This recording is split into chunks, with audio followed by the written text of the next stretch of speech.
Alright, let's watch another SunnyV2 video. We have 80% of Pimp My Ride was fake. And here's the evidence. Ooh. You know, you know what I want to say before I watch this? It is very interesting how many different reality shows and things we grow up on, like Flip That House, or like, like the home improvement shows where the person like literally leaves and they're going to restore or change their whole house. They're going to change their car, all these things where they make it seem so grandiose and amazing. Like all you need is this to sign up for the show, and then we're gonna like change your life forever by doing this grand gesture for you, but it will cost you more money. You might hate it. A lot of times with some of the housing ones, it's like when they're picking between properties, they actually already had a choice, already like bought the house and everything, and just were kind of like pretending in the show that they were looking at all the options, but they always knew what the main option was going to be. So it's like very disheartening how many of these shows are lies, you know, and like fake, and how much of like reality show TV industry stuff really phones it in and just plays it up to the camera on what reality is and what's really happening. It's not my house, it's a staged house. And the contestants' houses weren't the only thing Pimp My Ride lied about. The reactions were staged and retaken multiple times. Certain upgrades were taken off as soon as the cameras cut. It's for a boat. He goes, it's a GPS for waterways. It will not work in your car. And disappointingly, even Exhibit himself had no real interest in cars. Soccer moms coming up to me, telling me about their husband and their car that he had since the 60s. And I was like, stop talking to me about this. I know as much as you do. When asked if the show was fake, that is so disappointing. That's like, imagine like hearing Simon Cowell actually hates music and doesn't care. Oh, that's always sad to me when like the main person in charge, the face of it, like has no passion for it. And he's like, oh, why are all these people talking to me about cars? Because I had a show about cars?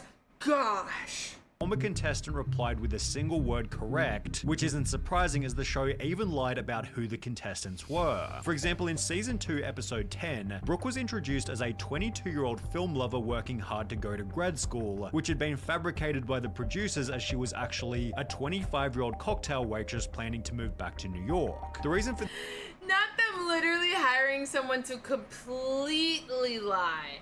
Completely fabricate. Oh. Because Pimp My Ride only picked people in their early 20s. There was a strict age limit of 22 years old. Confirming that the show was lying about contestants' details before filming had even started. In the first 30 seconds of each episode, Exhibit emphasizes that each contestant doesn't know they're about to get picked. He has no idea. I'm about to pimp his ride. Yet this was strange as the contestant always answered the door, always had a microphone on them, and even had their windows blacked out as if they didn't want cameras seeing inside. Well, I could forgive that if the rest of it was real. Like if it was a real person you reached out to that you really had decided you're gonna pimp their ride and you're really gonna give them like the ride of their dreams, and the only thing is that you contacted them beforehand so that you could do they have no idea, oh my gosh, you're gonna pimp my ride, and that part was fake but everything else was real. I could totally forgive that, because on a level it's like someone can't have no idea. Like logistically, them having no idea is almost impossible legally and with everything you have to do. But like, oh, everything else being fake, I don't know. Turns out Brooke, the supposed 22-year-old film lover, had been pre-selected by a friend to appear on the show, and as a result she'd state, when Exhibit showed up at my house to tell me I'd been chosen, not a surprise. What was a surprise was when the producers made me react and then react again to Exhibit showing up, finally coercing me into doing a cartwheel, and she wasn't the only contestant who'd had this experience. And they push you on how to say it and what to say and everything like that. The show didn't have an actual script, but they did steer the dialogue in a direction that they wanted. If I said something they liked, they would have me repeat it over and over on camera. This had been commented by Seth, who appeared in season 5, who was also well aware that Exhibit was coming to his house, stating, "They told me I was in the running for my own episode, but it was between me and 2 other people. When I was sitting in the house waiting for a knock at the door, they said that it was either going to be Exhibit or a producer telling me I didn't win." Thinking back on it, that was all bullshit, but it did make the surprise genuine, which was the same experience as Erin from season 4 episode 2. 2. She was one of 3 contestants. One of them would be chosen. Someone came and knocked at the door. If it was Exhibit, they won. Each contestant was at least somewhat aware that they'd be getting a knock on the door because, well, the homes they were in were actually owned by Pimp My Ride. A Huffington Post article clarified these houses were oftentimes not the contestants' homes. Instead, each dwelling had been rented by MTV. For example, when Jake from season 3 was asked, did the film crew show up and stage the whole surprise as part of the episode? You know what? Hold on. I think that's defensible. Let me play devil's advocate. You're showing somebody's house on national TV. You're basically doxing them. You're showing the whole world where this person lives. And it doesn't take much for someone to figure out where you live from some information. So I can kind of see also the logistics of having a staged house to have them in, so you're not doxing people when you go to their house.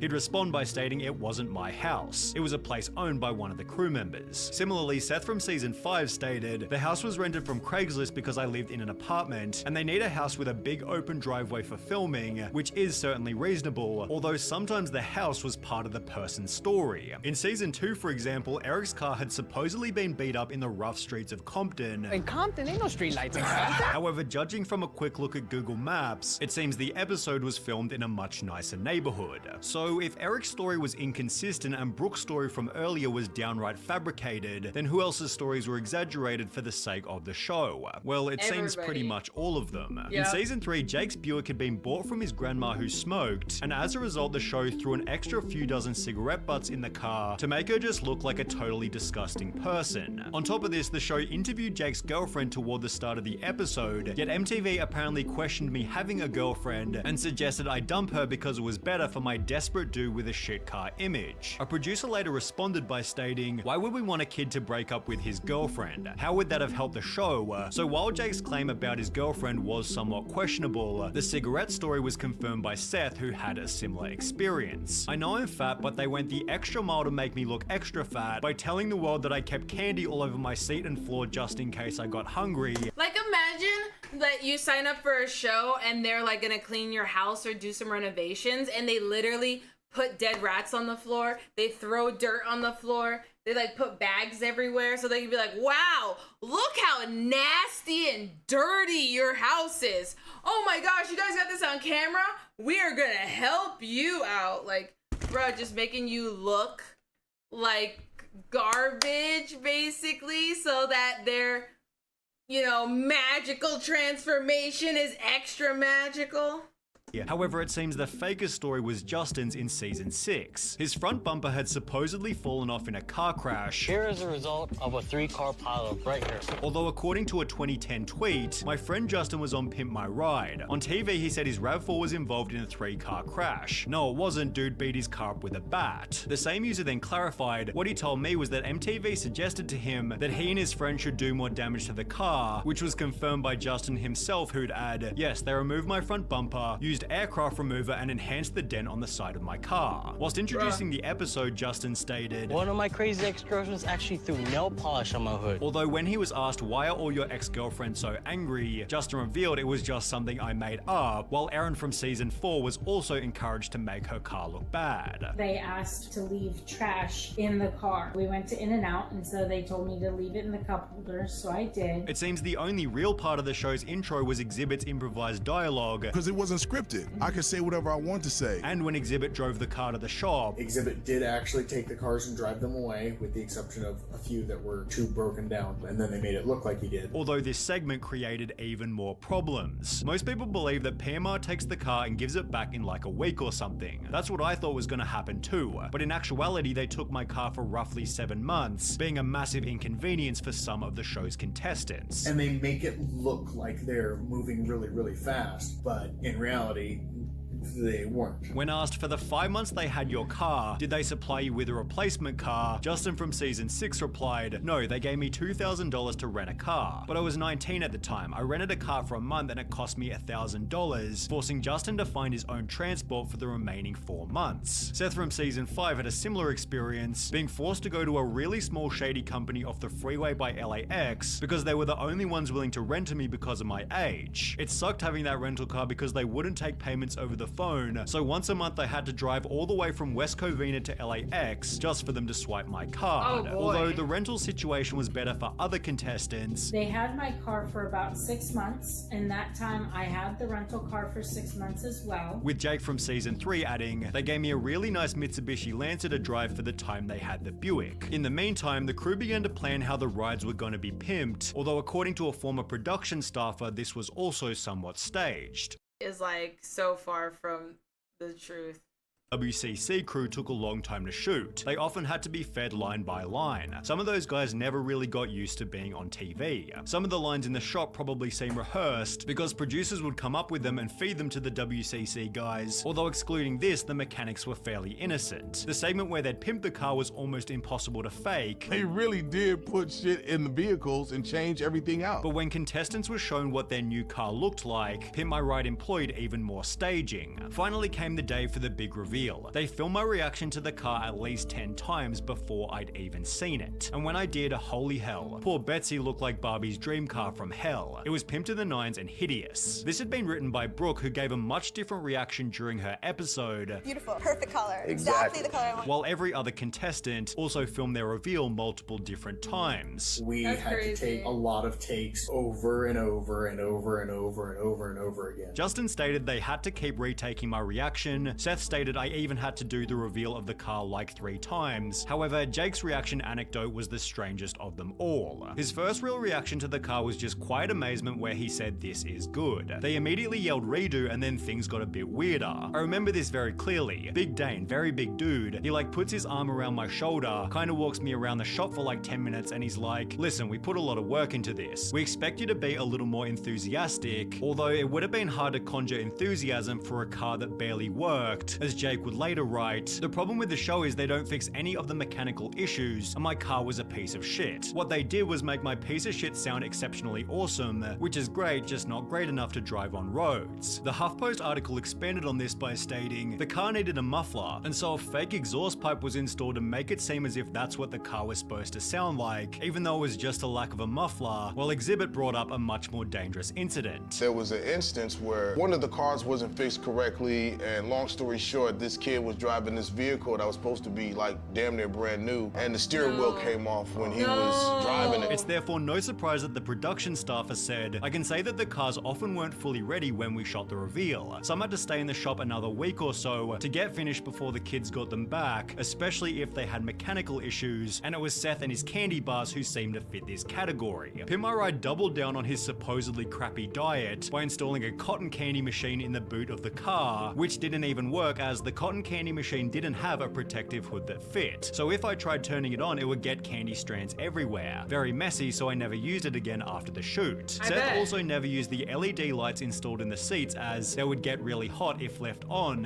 while he also had to remove the gull-wing doors because the pistons used to lift them kept them from putting seatbelts in the back, which was highly dangerous. To add a cherry on top of the cake, he had to fork out a further $1,700 for a brand new engine, then adding, after that I drove it for a month before someone hit me and totaled it. However, the end to Justin's RAV4 was even more brutal. After 5 years of taking his pimped out ride to car shows, Justin's RAV4 caught on fire whilst driving as a result of faulty wires. It was later confirmed that this had nothing to do with the show, and at least Justin's car was the same one he first sent in, as when Tavarish uploaded a video titled I bought an abandoned Pimp My Ride minivan, he'd make a shocking discovery. The show originally introduced the minivan as a 1998 Plymouth Grand Voyager, however Tavarish discovered the car was now a 1999 Dodge Caravan, showing that after they wrecked the original minivan, the show sneakily pimped a completely different car. As a result, Exhibit has been the brunt of most of the show's backlash. I was the face of the show, you know what I'm saying? So people associate me with what happened to the car. Which feels pretty unfair given every contestant has said he's an awesome guy. In fact, Exhibit only did Pimp My Ride for the following reason. I actually did Pimp My Ride because I thought they was gonna play my music videos. However, it instead seemed to have the opposite effect. The show was taking away my credibility of what I've already done. It was taking so much time. I wasn't able to tour. I wasn't able to record albums. Oh, damn, I definitely didn't know. I was there filming. Which is even more depressing given he was barely paid for it. But at that particular time, you wasn't really happy with the pay though. Nah. And as a result, it's no surprise that Pimp My Ride is unlikely to make a comeback. When are we gonna get a Pimp My Ride? No, there'll be no more Pimp My. No, yeah, for real. No, why would he do it again? That's crazy. I mean, like, of all the things said, I think, like, bruh, that is astonishing. I mean, lying about, it's the only two things they said that I'm like, okay, that's not that bad, is the house staging and the contestants already knowing it beforehand. I feel like logistically that makes sense. Especially when they said either a producer will come to your house or it's exhibit. That's perfect. You talk to the person, they have an idea that it may be them, it may not be them. That keeps it on an air of honesty and reality. And it being in a fake house, I also can see that, because maybe you don't want to dox the person, maybe you don't want to show like where they live or whatnot. Like those I can find very excusable. But them straight up hiring someone to lie about their age and what they're doing and pretend they're one of these people so you can act like you're doing this big old charity thing for people that you're not doing is crazy. Them making you do the thing over and over and over, I feel like that's a little much. If it's reality, you get the one go, maybe a second time, but like 10 times, no, that's ridiculous. Dang, that helicopter is loud. Putting more junk in their car and whatnot, having this person's face on the internet and on TV to look like a slob and worse than they actually are so that you look better is like baffling. Like, that's crazy to me to do that. And then to have completely separate cars, you start on one but then you finish another. The one real thing is that he actually drives off the set with the car. Like, goodness gracious. Like, what? And then to pretend on also where the neighborhoods are in general, be like, yeah, it's in Compton, but it's not actually, that's not where we're filming because you're ashamed, is wild. Wild. And then being fed line by line, like they don't even trust people to have a genuine reaction to what they're doing. They need to fake it and be like, hey, you should say this. You should say this. Yeah. This is gonna be a good one. Yeah. Like, bruh. And then exhibit not even caring, not even knowing things about cars, not wanting you to talk to him about cars, while being the host of this only for his music. Only for his music. And then them doing shoddy body work, not doing, like, things having to be removed because they're not doing things properly. Things are heating up, accidents are happening, like, never joining a show with the name Pimp. True, cotton candy in the car, what? I know, a cotton candy machine? Like, excuse me? The show's a waste of time and money. Bruh! Yeah, talk about will he ever do it again? Why would he? Why would he want to? The show really pimped everybody out. Yeah, it was pimping out the people on the show, for sure. Bruh, yeah, also, like, yeah, you think, oh, you know what would be great to put in a car? A cotton candy machine. Which is just like, yikes city, like, bruh, that's so disappointing. Yeah, I would say this show has to not know anything about car culture, because if you actually earnestly cared about cars, then this would have a level of integrity. Like, there's a show called Tabitha Takes Over. It's a hairstylist who takes over salons. Gordon Ramsay with all of his hotel chef things. Like, there is always a level of staging, but to the most part, their shows are 100% honest, and you see what you get. You get what you see. You know? But, like, this, it makes me so sad. You know how many old school shows probably were lying? Hold on, guys. Hold on. You want some Sandra? Or you want some cotton candy? I got you. Crazy. That is astonishing. That is crazy.